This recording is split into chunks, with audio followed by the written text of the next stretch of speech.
विधिक सेवा प्राधिकरण की पहल मध्यस्थता के आधार पर मुकदमों का निस्तारण कराना एक लंबे समय से पहल जारी है। लोक अदालत, राष्ट्रीय लोक अदालत, जिले और तहसील स्तर पर भी आयोजित किए जा रहे हैं। लोक अदालतों में जो वाद निस्तारित होते हैं उनका कहीं किसी और न्यायालय में अपील नहीं हो पाता।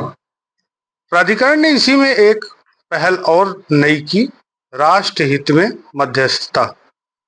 90 दिन के इस अभियान में जिले में मध्यस्थता के आधार पर मामलों को सुलझाया गया, निस्तारण कराया गया है। आज हम जिला विधिक सेवा प्राधिकरण हरिद्वार की सचिव मैडम सिमरनजीत कौर से वार्ता के लिए आए हैं।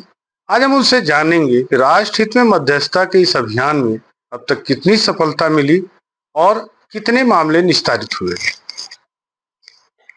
नमस्कार।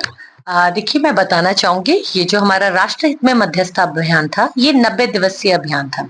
ये अभियान 1 जुलाई 2025 को माननीय सर्वोच्च न्यायालय नई दिल्ली और माननीय राष्ट्रीय विधिक सेवा प्राधिकरण नई दिल्ली के तत्वाधान में जिसकी पहल हुई थी, और ये समस्त भारतवर्ष में सभी सालसा को निर्देशित किया गया था कि हाईकोर्ट स्तरीय और जिला स्तरीय व तहसील स्तरीय इस मुहिम को हमें लेकर जाना है। तो इसी में मैं आपको बताना चाहूंगी कि जैसे हमारे जनपद हरिद्वार में 2 बाह्य न्यायालय हैं, रुड़की और लक्सर, और हरिद्वार जनपद में जहां पर लगभग हमारी 5 परिवार न्यायालय, जिन्हें कुटुंब न्यायालय कहा जाता है, वो चल रही हैं, और इनसे हमारे को बहुत सारे मामले जो है मध्यस्थता में संदर्भित हुए।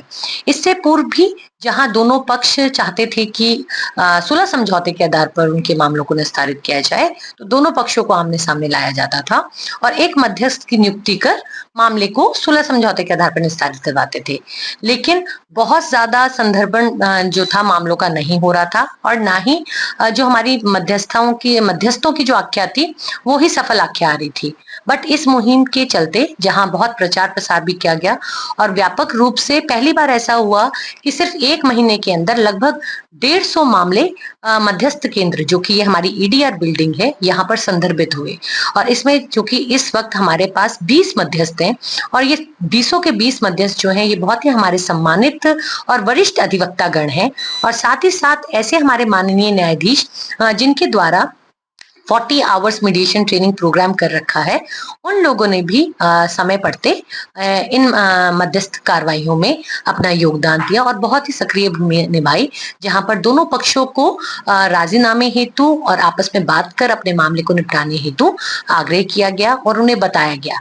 और दूसरी चीज ये है कि अभी तक जो हमारे ये 150 मामले हैं, इन 150 मामलों में से जो रिपोर्ट आई है जिसमें 10 तो असफल है, लेकिन 12 मामले, जो अभी आज की रिपोर्ट है उसमें 12 मामले सफल हो चुके हैं। अभी बाकी सभी मामलों में रिपोर्ट आना शेष है। तो हम सोच रहे हैं, क्योंकि ये जो मुहिम है ये 30 सितंबर तक है, तो 30 सितंबर तक एक अच्छा नंबर इन मामलों का आएगा, जिससे कि एक जो मध्यस्थ कार्रवाई है वो बिल्कुल सफल होगी, जहां दोनों पक्ष खुशी खुशी अपने घर जाएंगे और जो इतने लंबे से चल रही उनकी कानूनी कार्रवाई है उसको विराम लगेगा।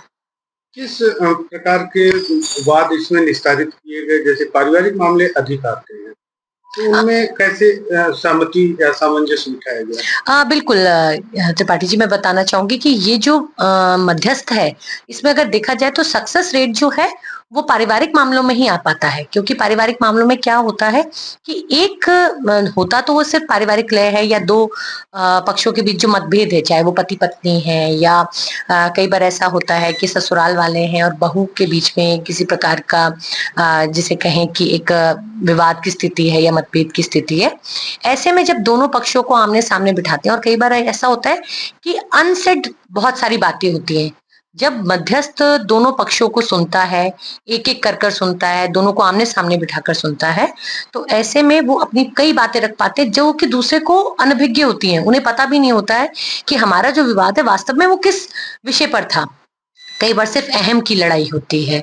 तो ऐसी चीजें, और जहाँ पे रिश्तों की मजबूती बनाए रखने हेतु जब ये प्रयास एक मध्यस्थ करते हैं और बहुत सारे उनको जो एग्जाम्पल्स होते हैं उनसे बताया जाता है, तो एक सामाजिक तौर पर भी और जहाँ पे एक सोशल एंगल दिया जाता है उनके रिलेशंस के लिए, और फैमिलियल कंट्रीब्यूशन, कॉन्जुगल राइट्स, इनके बारे में बताया जाता है, कैसे एक दाम्पत्य जीवन का निर्वहन होना चाहिए। तो डेफिनेटली वहां पर, क्योंकि कोर्ट में इतनी बातें इतनी गहराई से कई बार नहीं रख पाते हैं पक्ष, वो हिचकते हैं कि जो भी उनके अधिवक्ता कहते हैं वो सिर्फ उतनी बात ही कोर्ट तक जा पाती है, लेकिन मध्यस्थ के सामने जो दोनों पक्ष हैं वो खुलकर अपनी बात रखते हैं। तो ऐसे में उन्हें, एक तो वो बेखौफ होते हैं कि कहीं हम कोर्ट का डेकोरम तो नहीं खराब कर रहे हैं, क्या हमारे एक केस के लिए आज हमें 1 घंटा या 2 घंटा मिलेगा।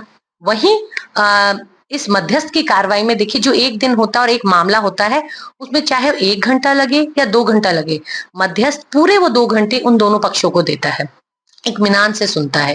तो निश्चित रूप से जो परिणाम आता है वो बहुत ही अच्छा होता है। आगे लोक अदालत का आयोजन होना है, कब है और उसमें क्या प्रयास किए जा रहे हैं? हाँ जी, हाँ, 13 सितंबर हमारी राष्ट्रीय लोक अदालत का आयोजन होने जा रहा है। इसमें भी अभी हमारे सभी न्यायालयों से जो हमारी 2 सितंबर का जो आंकड़ा है, उसमें लगभग 1,500 केसेस जो हैं वो संदर्भित हुए हैं राष्ट्रीय लोक अदालत में, जो बेंचेस के समक्ष जाएंगे। इसमें हमारी जो टोटल बेंचेस गठित हुई हैं, जिसमें हमारे एक माननीय न्यायाधीश और एक सम्मानित बेंच से अधिवक्ता होते हैं, ये दोनों बैठते हैं एक बेंच के रूप में, एक पीठ के रूप में, दोनों पक्षों का सुलह समझौता करवाते हैं। तो लगभग 22 बेंचेस हमने हरिद्वार जनपद में बनाई हैं, जिसमें लक्सर और रुड़की की बेंचेस भी सम्मिलित हैं।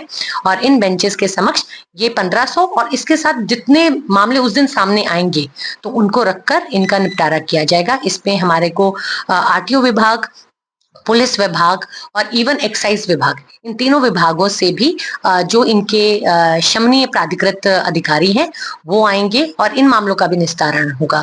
तो मेरा आह्वान है कि जिनके भी मोटर व्हीकल या मोटर वाहन अधिनियम से संबंधित चालान हैं, जो कि शमनीय प्रकृति के हैं, और वैसे ही 60 एक्साइज के मामले, या हम कहें कि जो आरटीओ चालान से संबंधित जितने मामले हैं, तो वो एक दिन में इनका निपटारा होगा। वो लक्सर, रुड़की और हरिद्वार तीनों जगह पर होगा। तो इसमें सभी लोग जिनके भी मामले लंबित चल रहे हैं या जिनको भी नोटिस पहुंचे हैं या जिनको नोटिस नहीं भी पहुंचे, तो उन सभी से आग्रह है कि अपने चालानों को वो इस राष्ट्रीय लोक अदालत के माध्यम से निस्तारित करवाएं। धन्यवाद। लोक अदालत में किस तरह के मामले लोग निस्तारित करा सकते हैं और उनके लिए क्या पहल की जा रही है? देखिए, लोक अदालत में बहुत ही ज्यादा विभिन्न कैटेगरी हैं या श्रेणियां जिन्हें मैं कहूँ, तो जिसमें सर्वप्रथम सभी दीवानी प्रकृति के मामले, ऐसे मामले जो कि आपसी सुलह समझौते के आधार पर, जो कि शमनीय प्रकृति के होते हैं, दोनों पक्षों की सहमति से किए जाते हैं। हमारे चेक बाउंस, जिसे हम एनआई एक्ट के मामले कहते हैं, ये वाले सारे मामले। फिर हमारे बिलों संबंधी मामले, जैसे बीएसएनएल के बिल हैं, या लोन संबंधी मामले हैं, इसमें बैंक भी आ जाते हैं। बहुत सारी एग्जीक्यूशंस होती हैं, एग्जीक्यूशन या जिनको हम कहें निष्पादन प्रक्रियाएं हैं, ऐसे मामले सभी दीवानी प्रकृति की अपीलें जो हैं, ये मामले, हमारे मोटर दुर्घटना के क्लेम संबंधी मामले, ये सभी मामले हमारी लोक अदालत में लिए जाते हैं। इसमें देखिए कि स्पेशल एक बेंच का गठन इसलिए भी होता है कि जिसमें प्री लिटिगेशन के मामले, अभी प्री लिटिगेशन मामले कौन होते हैं?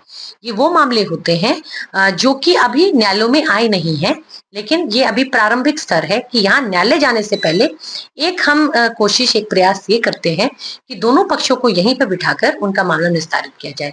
इसमें सबसे ज्यादा मामले जो होते हैं वो बैंक के लोनों संबंधी मामले होते हैं।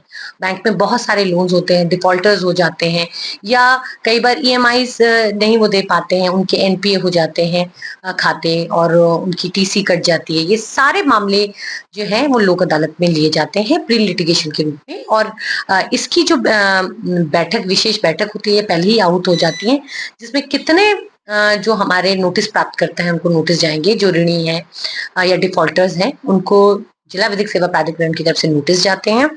उसके बाद ये लोग, हमारे बैंक के प्रतिनिधि और जो वादकारी हैं या जिनके अगेंस्ट ये नोटिस गए हैं, वो लोग आते हैं। तो हम देखते हैं कि लोक अदालत वाले दिन ऐसे प्री लिटिगेशन के जो मामले हैं उनका भी निस्तारण होता है। समन्वय वाद, जिसमें आपसी सुलह समझौते के आधार पर निस्तारित किया जा सकता है, उसके निस्तारण के लिए विधिक सेवा प्राधिकरण की बेहतर पहल है। उम्मीद है जिले के वे तमाम लोग लोक अदालत का लाभ उठाएंगे और आपसी सुलह समझौते के आधार पर अपने मामलों का निस्तारण करा सकेंगे। कृष्णकांत त्रिपाठी, अमर उजाला ब्यूरो, हरिद्वार। अगर आप ये वीडियो YouTube पर देख रहे हैं तो हमारे चैनल को सब्सक्राइब कर बेल आइकन दबाएं और Facebook पर देख रहे हैं तो हमारे पेज को लाइक करें।